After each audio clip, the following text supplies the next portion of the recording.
Today's our third episode in which we'll be interviewing Feyi Ayodele, in which she has been able to graduate from Wharton and have an amazing career. Let me tell you a little bit more about Feyi. Feyi Ayodele is Cancer IQ's co-founder and CEO, leading a bold vision to end cancer as we know it by empowering providers and health systems to improve access and the latest innovations in early cancer detection and prevention. Feyi recently closed Cancer IQ's Series B funding round, led by Merrick Global Health Innovation Fund and Amrec Ventures, making her one of the most funded Black female founders of 2022. A trusted expert in the field of precision prevention, Feyi is routinely featured by prominent industry outlets and organizations including Forbes, Modern Healthcare, HLTH, Health Management Academy, and Association of Cancer Executives, and more. In recognition of her success, Feyi was named to Crane Chicago's Business 40 Under 40 list in 2019 and has won multiple honors, including a Chicago Innovation Award, the Chicago Booth New Venture Challenge, a fellowship from Rock Health, and Women's Tech Founder Award. Feyi received both her bachelor's and MBA from the Wharton School. Prior to Cancer IQ, she worked as a management consultant, investor, and investment banker at McKinsey, Actis LLP, and a Credit Suisse, respectively. More about Cancer IQ. Cancer IQ's platform makes it easy to gather comprehensive patient data, automatically map it to the latest evidence-based guidelines, and expand access to cutting-edge care. Under Feyi's leadership, Cancer IQ has grown its provider network to over 200 locations across the country and established a robust ecosystem of leading diagnostic and geometrics testing vendors. These efforts have enabled health systems to increase the use of preventive services, allocate limited resources to the high-risk patients who need it most, and improve quality and screening compliance, as well as shift cancer diagnosis in earlier stages. I just shared a lot, but I just want to welcome Feyi Ayodele to the podcast and also ask her to introduce herself if there's anything that I missed and any gaps there for her story as well as Cancer IQ. Thank you, Zadi, for having me. And whoever that is sounds really, really impressive. I don't really have much to add on to that intro, but I really feel honored that this group has selected me to come talk to the rest of the Wharton audience. Clearly, I liked it so much the first time around that I went again. So both for our undergrad, Wharton graduates and people who went through the MBA program, I'm very happy to discuss my journey today and hopefully make it so there are more me's in the world. I love it. I love to see the impact of Wharton, not just the first time, but the second time around. You had to come back and share your talents again with the Penn community, specifically the Wharton community. But I did want to ask more about just kind of the inspiration and the origin story of Cancer IQ, and any pivotal moments. I've heard that you went to potentially Mount Kilimanjaro with your mother, and there was an origin story there. If you could elaborate, that would be insightful. Yeah, so I was very much an accidental entrepreneur. I, throughout my career, had chosen to work with, big companies and big brands. And I will say that after my Wharton MBA experience, I committed to go back to work at McKinsey and Company as a management consultant. But in the second year at Wharton, I got very involved in what was a student-led group at the time called the Wharton Social Venture Fund. Now I think it's called Wharton Impact Investing Partners. And a lot of what I did that was kind of my first, entrepreneurial experience was turn that student-led group into an actual part of Wharton's curriculum. I was very instrumental in, writing the charter for Wharton Impact Investment Partners. I was actually speaking to alumni who were going to fund it and endow it, so it became a permanent program. I was part of the first group that actually made an impact investment. We actually co-invested alongside an impact investing fund in an ed tech company. And after all of that experience, I started to really almost regret my decision to going to McKinsey and Company. I really liked starting things afresh. I really liked looking at earlier stage companies. And I really needed to think about what I was choosing to do with my career. So I shared some of those doubts with one of the partners at McKinsey, who really had extreme confidence in me and let me follow a different path. He said, listen, you don't need to start this year. We can give you another 15 months for you to do something you're interested in and then come back. Because one of the things I wanted to do while I was at McKinsey was really rebrand myself. Prior to Wharton, I was an investment banker and a private equity person, and I felt like I was on all these projects that were banking and finance related. But to do something in healthcare or in education or in green tech, I felt like it was important to do something and get some operating experience in that area before I went back to McKinsey. So lo and behold, I'm on a family trip to climb Mount Kilimanjaro. I am Nigerian in origin, and my Nigerian mother said, "Why is it that you're not going to McKinsey?" She at that point was like, after all these things, we're very, very proud of you. We're not proud of this decision that you've made to not go to this esteemed management consulting firm. And I explained to her that I wanted to get some operating experience, doing something that was more impactful. And at the top of Mount Kilimanjaro, without access to phones and internet, my mother shared what she does. My mom is a world-renowned breast medical oncologist and cancer geneticist whose life work has really been in understanding the basis for disparities in cancer outcomes between Black women and other patient populations. And when she told me some of the things that she was doing at University of Chicago and how she had a plan to expand that practice of medicine beyond the University of Chicago, I was really, really motivated. Not to get operating experience somewhere else, but to get operating experience with her at the University of Chicago. So I left my McKinsey badge and I worked with her at University of Chicago for what was supposed to be a 1-year period of time. And that's where I got the idea for Cancer IQ. One of the fundamental things that my mom does is she looks underneath people's skin for cancer risk. She's one of the thought leaders and early adopters of genetic testing, right? If you have a genetic predisposition for cancer, you're going to get it younger. You might have a more aggressive form of the disease, but at least if you know, you can do something to get ahead of it. And if everyone practiced the way my mom did, we would be able to reduce unnecessary deaths from breast cancer. And more importantly, we'd be able to get ahead of cancer in the Black patient populations that unfortunately have worse outcomes. Now, the challenge in the way she does this is everything was done manually on paper and spreadsheets and with interns and people. And having come from the financial services industry, where I saw companies like Capital IQ completely change the world for an investment banking analyst, I had this idea that Cancer IQ would change the world for our everyday doctors, so that they would have more intelligence on what's going on with every patient in front of them. And instead of offering kind of a one-size-fits-all cancer prevention plan where you get your mammogram at age 50 and you start doing cancer screenings later, you could actually be informed about people's risks and offer a precision prevention plan, and make sure that more patient populations could avoid cancer altogether. So I started that company right after leaving the University of Chicago. I actually went through the University of Chicago's New Venture Challenge program and won a prize.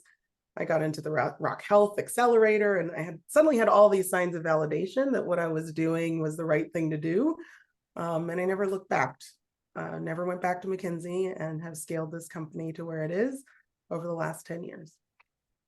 Wow, kudos to you for your journey. And that's quite an inspiring story from your mom climbing Mount Kilimanjaro, and then I'll just give your mom her flowers now, all of the work that she did from the ground up, and then you being able to take it and accelerate it and have it grow. Um, Now I'm kind of wanting to pivot into not just the inspiration, but the origin story of being a founder and navigating the space of growth. Would love more insight on your founding story and specifically your past experiences being a former VC. How did that influence your approach to fundraising? Absolutely. So, if you recall, I really only had a year before I was supposed to go to McKinsey. So, at the time when I was working on starting this company, I thought my mom was the CEO. I thought I was just helping her with fundraising and introducing her to people who might want to back this idea. But time and time again, when we met with investors, the first group that we met with was actually the University of Chicago's like innovation fund. Um, right after the meeting, they were like, "You're not going anywhere, are you?" It seemed, I think it was very clear that my mom was an excellent scientific mind, and she's really the top of the field in that area. But given some of my investment banking, private equity and limited management consulting experience, they really saw me as the business leader and ultimately the CEO of the company. So once I got that nod that I was going to be the CEO, I realized that I needed other people around me to make me an effective CEO. Because my mom having scientific conversations and me having business conversations in a silo really wasn't going to work. So how I ultimately formed, our three-person co-founding team was actually courtesy of a program at Booth. So Booth is, of course, affiliated with the University of Chicago and their MBAs that are going through that program. And they had a matchmaking program where people from the biological sciences division, which is where my mom and myself were at the time, could pitch an audience of B school students to see if any of those students wanted to really build a business plan and join their, school business plan competition. And for me, I thought, oh, great, free labor, and I get to hang out with MBAs. So, if you think about it, I started this company in 2013. I was just a year out of business school. So I actually hadn't reintegrated into adult life yet, right? I wanted to hang out with other MBAs. I wanted to go to the parties on the weekend. I wanted to do all of that. So I was really fortunate that the biological sciences division paired me with Booth. I did a presentation on what I thought Cancer IQ would be. And I was pleasantly surprised. There were like 40 people who wanted to be my co-founder of this Oh, company. wow. So how did I ultimately find a co-founder? So when you are starting a company, it's almost like a marriage, right? You not only need to find people who are competent and believe in your idea, but you need to find somebody that's going to be in the trenches with you, and there's got to be good fit. And my co-founder, I'll never forget, I couldn't find parking when I was supposed to meet him for lunch at some fancy area on campus. And I said, "You want to just hop in the car and we'll find somewhere to eat?" He hopped in the car, and I was driving down 53rd Street. There's a famous fried chicken place called Harold's Chicken Shack. And when I saw Harold's Chicken Shack, and I said, "Do you mind if we just pop into Harold's for some lunch?" And he went with me. I realized I not only found someone who was a brilliant mind, he's a data scientist, actually a former hedge fund person, so he also came from finance. But I found someone that had that fit, someone who would come and eat fried chicken with me and be in the trenches with me, and it really turned out to be a beautiful partnership. So that's how I founded the company and really who I surrounded myself with in the beginning. That's an amazing story and something that I will make sure to add to my mental list if I'm ever looking to potentially look for a co-founder. But it sounds like you founded Cancer IQ in 2013, so it's just over 10 years that you all have been in business. Congratulations for that. Throughout that time, I would imagine that there have been potential challenges that you'd need to navigate and strategies that you would need to employ to kind of overcome those challenges or look into securing more investments, et cetera. Could you explain some of those situations for our listeners and those who are, looking into the founding journey or on that journey and looking for new ways to adjust their strategies moving forward? Yeah, it's always money, right? The role of a CEO in a startup is to make sure that the company does not run out of money. And there are two ways to do that. You can sell more stuff, or you can raise more money. And I think very early on in the company, I will say my earliest employees always always remember the Feyi saving Christmas stories. We're running out of money. We're not sure we're going to make it to the next round. And like December 20th, I come up with a check, that funds the company for another 18 months. And through each one of those challenging environments, I think this is where I think my background at, previously being an investor was an advantage, because I understood the checklist, the internal checklist that investors were going to make on the company. And in the beginning, it's very easy to think as a CEO that you want to be involved in everything, right? I'm going to be involved in product. I'm going to be involved in hiring. I'm going to be involved in all of these different things. But if you discipline your time and make it so that you're optimizing the metrics that matter to investors, then it will make it easier to get through, those liquidity crunches and raise money. And here's an example. So I think this is actually my seed round. So for my seed round of investment, I had really, taken all the money from the accelerator programs and the business plan competitions, and it was time to raise real money from people. And what I used what I used a lot of the accelerator money for was to make sure that I could validate one of the most important things to validate, which is commercial traction. As investors look at, what's the market opportunity, what's the team, what's the traction, and what's the exit potential. And I'll never forget someone giving me this advice that I was really weak on team. I was like, what do you mean? I went to the best schools, I did this, I did that. But, founding team is very different than the business team. Mm-hmm. So even though I had 2 Wharton degrees and I worked in investment banking and I worked at McKinsey, none of that mattered because I still was a woman, I was still Black, and I was still under the age of 30, right? And when VCs are kind of basing things on pattern recognition, I did not fit the mold in the team area. So what did I do? I doubled down on everything else that I knew was on their checklist. And traction I knew was important for them.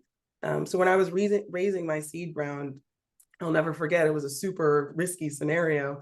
I'd actually sold 2 5-figure contracts to hospital systems for Cancer IQ before I'd even written a single line of code because I couldn't afford any engineers. But what happens when you go to investors and you say, listen, I already have almost 200K in revenue for a product I haven't even built yet, and I have signed contracts from large health systems, they can overlook, my youth or being a woman or being Black, to really give me a chance. And that's how I raised money at that point in time. I wish I had another story. I will say it got easier over time, but the bar definitely does get higher. I think my last round of funding, I will also share as a war story that hopefully is inspiring to this audience. My Series B round, I started raising when I was 3 months pregnant. Wow. So I knew, but nobody else knew, that there was a real expiration to date by which I needed to raise this money. And that's when I kind of went into investment banker mode. I remember what it was like to run M&E processes and be very, very firm about deadlines when I needed commitments and talking to as many investors as possible and, talking to people before I was showing. I'll never forget, I think it was January 2022. I still hadn't received any term sheets. And at this point, I was like 5 months pregnant. So if I needed to go meet new investors again, they were going to see that I was, raising money for a company, but probably going to be out on maternity leave. I'll never forget, because I was running that process, I said, by January 8th, I need, these term sheets. Otherwise, I'm going to go open up this round to every other investor. And lo and behold, that's when I got my term sheet from Merck, which was our lead investor in our Series B round. So again, I've taken some risks. I think that was one that is probably unique to me as a female founder, at reproductive age, trying to do it all.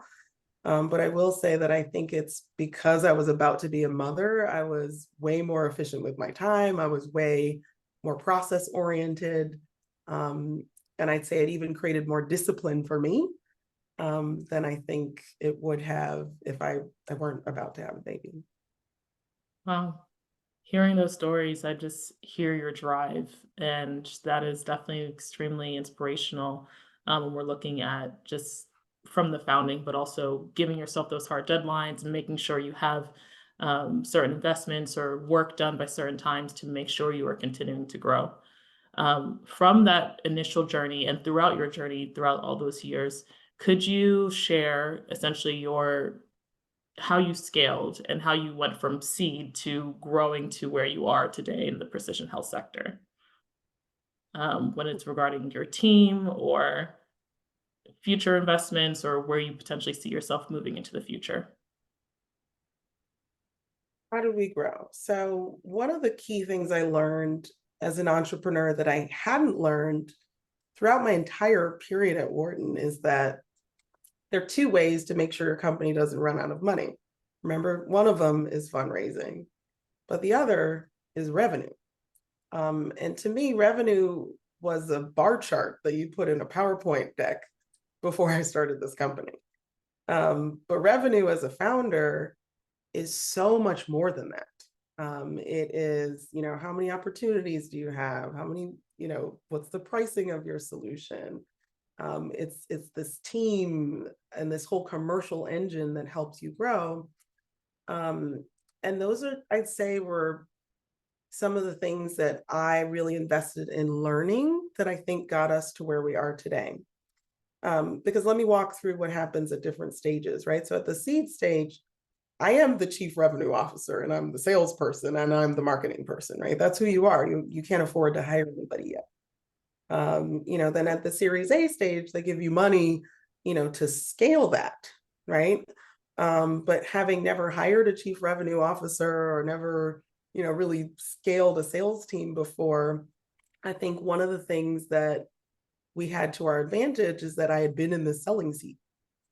I actually enrolled in a program. It was called, at the time it was called Sales Assembly. It was like a group literally to teach founders how to sell. And that's what helped me develop a standard for how, commercial enterprise SaaS sales organization should work, so that I could make better choices. Because I definitely made mistakes. I hired the wrong people. Salespeople are really good at selling themselves, by the way. So I made mistakes. I sometimes took my hands off selling and said, well, I've hired salespeople. They should be able to sell this themselves. But there's nothing like founder selling that will get the biggest deals across the finish line and help you, move from, 1 to 3 million in revenue a lot faster. So I'd say one of the things that I think has helped our company scale to where it is today is, number one, me becoming a student of sales. Number two, developing a better taste for what good selling looks like, having done it myself. And then again, always being that person that the sales team can come, they can come to me to help get really big deals across the finish line. And during my time at Wharton, I had no idea that was going to be an important skill. And if I had known at the time, I probably would have spent a lot more time in that area than I did back then. Got it. Okay.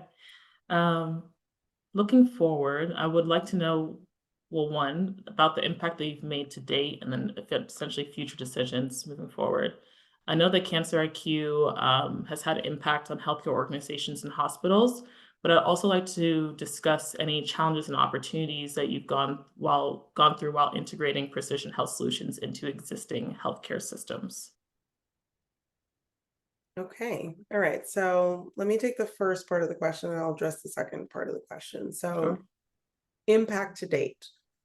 So we measure our impact internally. It's actually my management style. Everybody in our organization is aligned to our company goals, and they're not just revenue and scaling on the money side, but it is really about the number of patients that we impact. So our three goals that we look at are, how many patients have we assessed, for their risk? How many more patients? I mean, because our software is kind of a productivity solution for a provider to be able to do this with more patients, we always look at the ratio of how many patients have been served per provider user.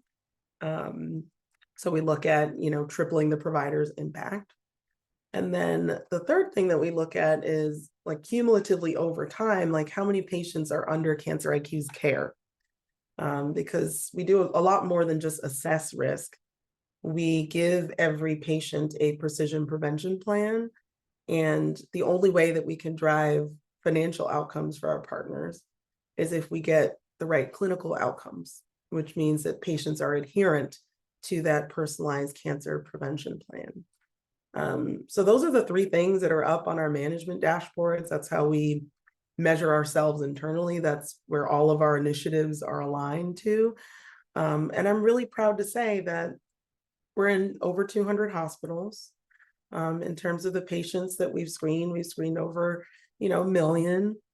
In terms of the, average number of patients per specialist using Cancer IQ, we're doubling their service capacity. So people like my mom can see more patients than they would have on their schedule ordinarily. And in terms of the patients that are under management, that's something that we're always trying to grow. It's a cumulative effect. I'd say our patient management numbers are low. We're in the hundreds of thousands because obviously not every patient's at elevated risk. But that's where we really want to grow. In terms of the challenges and opportunities, there are things that are force multipliers in us hitting those numbers. The first force multiplier is instead of going hospital by hospital, is getting the whole hospital system on board, right? So when you have a contract with an enterprise contract with a large hospital system, that one contract can make all those patient multipliers grow. So I'd say that was maybe one of the first challenges that we tried to tackle. Like, let's go after the biggest health systems in the country. And I'd say that we've surmounted that. Some of the biggest health systems in the country do work with us. Common Spirit Health, which I think is like across 26 states and 200 plus hospitals, they're a Cancer IQ customer. But that's always led to another challenge. Once you sell the whole hospital system, how do you get them to actually deploy your software in a way that is equitable? Because I'm going to be real, that is a challenge. If an enterprise contract and they pick and choose, this is one of the hospitals that's ready for Cancer IQ. And ready has always meant like they have more money or they have a wealthier patient population or this and that. So some of the challenges that we face and current problems that we're trying to solve is really marching behind that equity flag, that we want to make it so that every patient across your entire health system has the same consistent experience. So that if they go to one location, they get a precision prevention plan, and they go to another location, they get the same precision prevention plan.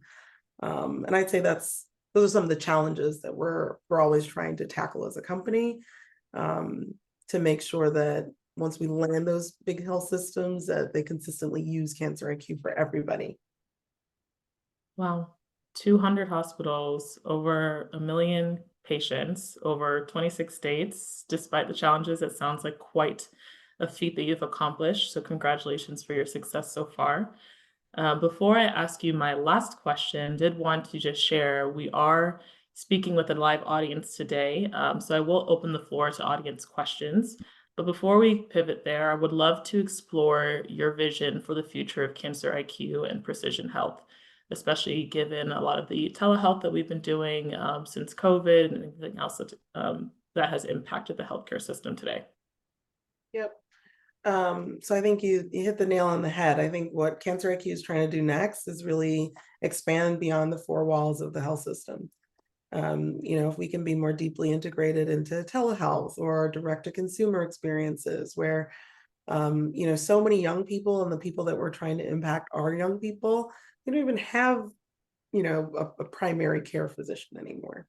right? They're not walking into a hospital, which is how you typically get access to Cancer IQ. So our team is working all the time through partnerships with associations. We recently signed a partnership with the Colon Cancer Coalition, right? So Cancer IQ's assessment can be available on their website, and patients can get access to it directly. So we're not, necessarily pivoting and going direct to consumer, but we're trying to partner with everybody that cares about what we're doing to make sure that we can expand patient access beyond just hospitals. Thank you. All right, so we're going to pivot. If there's anyone from the audience who has a question, please feel free to either drop in the chat or raise your hand and go off mute. I can go ahead and start with a question if we don't have one, but it looks like we do, and then I'll pivot back. The first question is, the sales cycle for getting a healthcare system are known to be long, time of initial contract to contract signing. How have you navigated that process to help maintain your level of incoming revenue? Oh, that's a great question. So you really, really, really need to have multiple irons in the fire. The more opportunities you have, the more they will drop at the time that you need them to. But I think the second thing you need to do is make sure that you're aligned with some of their strategic goals. Cancer IQ, I think, was very lucky during the pandemic when we tripled our revenue because suddenly there was an interest in digital health technologies, because people can't, come in as much anymore. There was a massive priority for Cancer IQ because there were all these people who hadn't been screened during lockdowns. So I think, making sure that your solution is not a nice to have, but a need to have, and finding the people for whom it is a need to have, is how ultimately our sales cycle, I think, is about 7 months. It's not like 18 to 24. But I mean, here's some advice, and I'll just give some of my tricks of the trade when I was first starting the company. If you recall, I was trying to get seed investors to invest in this thing, and showing them real revenue meant that I needed to get them down as fast as possible. And again, this was my hustle. I basically said, I've got this great solution, and it was just wireframes of this great solution. And I said, and we're only going to allow 10 systems across the country to evaluate this solution. And you get to evaluate it at a discount. Never do anything for free in healthcare. It just takes too much time, sucks your blood. You'll never get any credit for it. But I said, we'll give you a discounted price to this new solution that's coming out. But you have to enroll. You have to send in your application. I actually had my first customers apply to use this product that I hadn't built yet. And I said, your applications need to be in by the state, the contract needs to be in by the state, and your deposit needs to be in by a particular date. So I think that first time around, my sales cycle was miraculous. It was like 3 months. But it's because I put those external pressures around it. Because if they really want it, and they're getting a discount and they have no other solution for it, the sales cycle won't be as long. Thank you. So that's just some ninja stuff that I did in the beginning that seemed to work to get things moving a lot faster. Got it. If there's any other questions, please feel free to share. I have one question. I believe that there has been, in the past 4 years, a lot of change, of course, with 2020, COVID, the kind of revisiting look at healthcare. But then if we fast forward 2 years, 2022, 2023, especially as a recent Wharton grad, Gen AI has been huge in regards to just any technological advancements, whether healthcare or anything else like that. We'd love to know if that plays part in Cancer IQ, and if so, how so? Yeah, so I think in December of this year, we announced 2 breast AI partnerships. In healthcare, I will say AI is going to be a little bit slower to adopt. Again, physicians believe in things being clinically validated before they adopt. But I'd say one area within healthcare that is, I think, probably the ripest for AI adoption is in imaging. right? It's taking the training data from all of the mammogram images that are out there and improving detection. And in that area, I truly believe that AI is definitely better than just the human eye, but how do you actually get that up and running?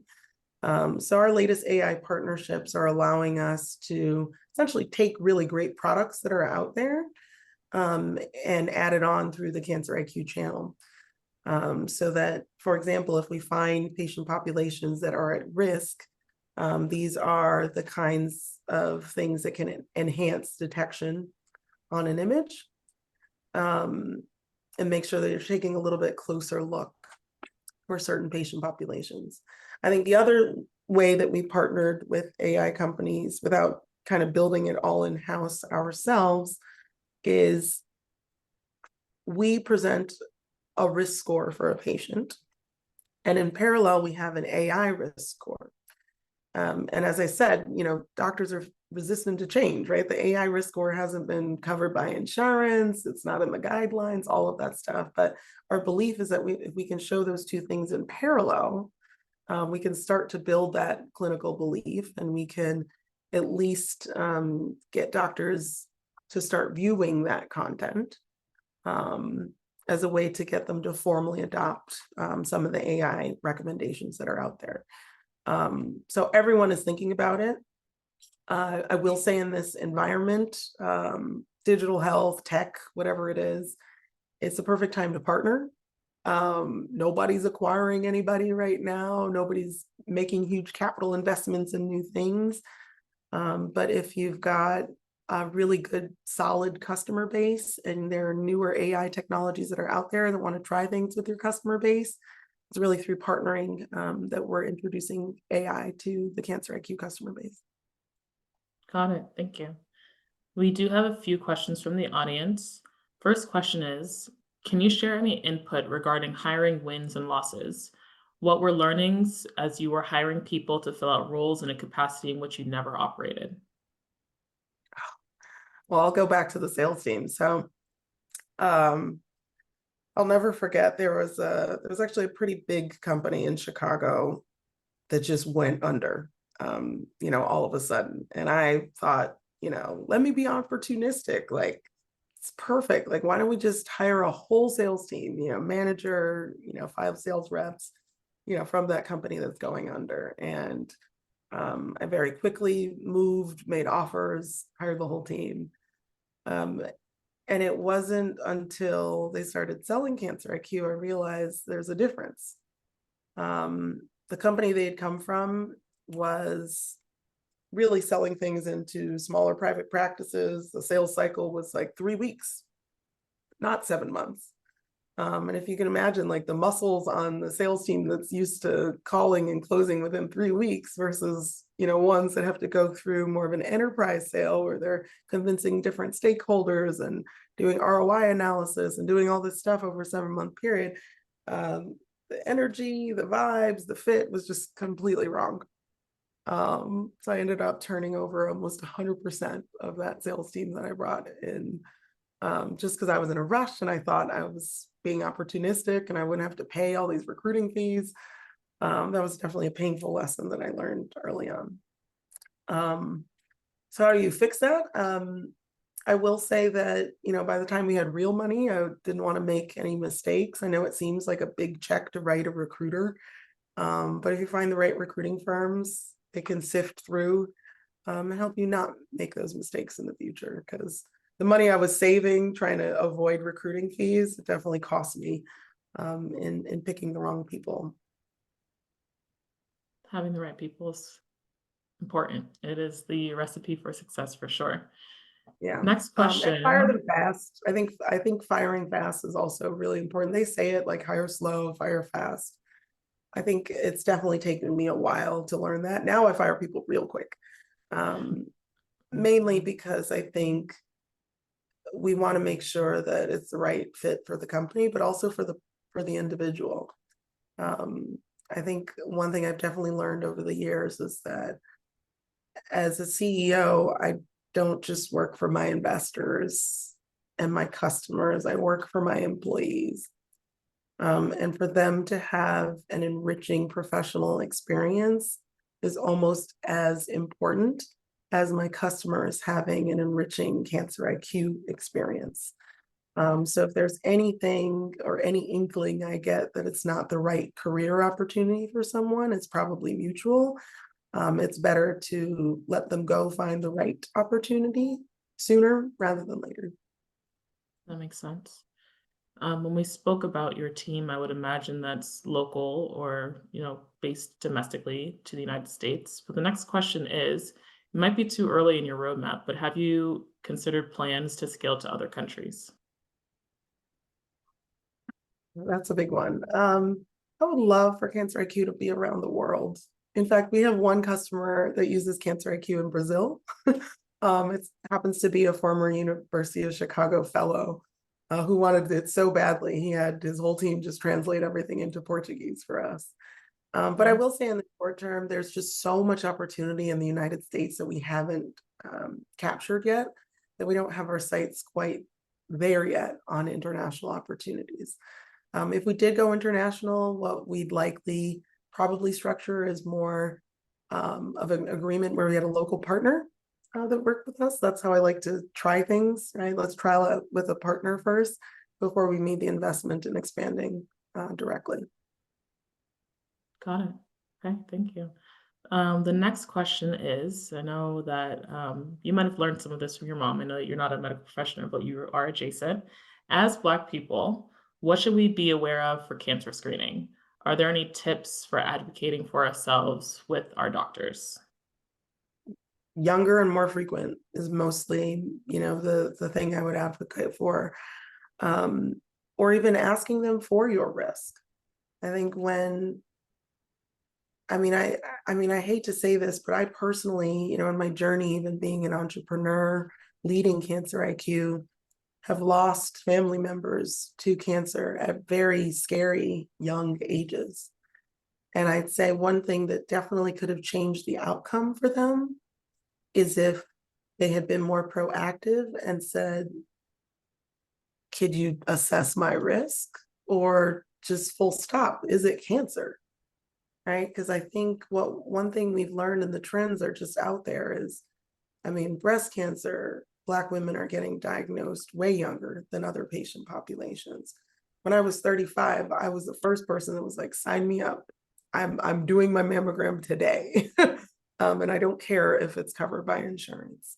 Colon cancer, another really scary one where Black men are being impacted by colon cancer at much younger ages than even the ages you're supposed to be screened. So I think I would be very vigilant about any sort of symptoms. I would ask my doctor to check if it's cancer instead of letting them abnormally rule it out because you might be at a younger age. And I would definitely ask people to at least do some sort of risk assessment before they tell you that you should be doing any kind of cancer screening, because your screening protocol truly is personal. And the failure we have across society is in giving everybody a one size fits all pathway that isn't appropriate. Got it. Thank you. Well, we are almost at the end of our time here. Would just like to give you the floor to highlight any key insights or any knowledge that we should take away from this episode altogether. Collagen insights. I hope I've just been real about like what it takes to start a company and scale a company. I do think one thing that maybe I haven't talked about as much is, I've been doing this for 10 years, and every year I have to be better than I was the previous year. And I think for more women to get funded and more people of color to get funded, we also need to understand that we need to be the stakeholders of these data points of success. So, what I am continuously thinking about is, yes, I raised this money, but I need to return this money, and I need to return this money at a multiple of what it came in at. Because I do think sometimes the vanity number people think about is, oh, here's how much we raise, or here's much whatever. I'm the most funded Black female, whatever. But I think one thing I aspire to, and I think we as a community need to aspire to, is making sure that we're like the single best investment in people's portfolio. So that from a pattern recognition perspective, they're more willing to invest in other Black and female founders going forward.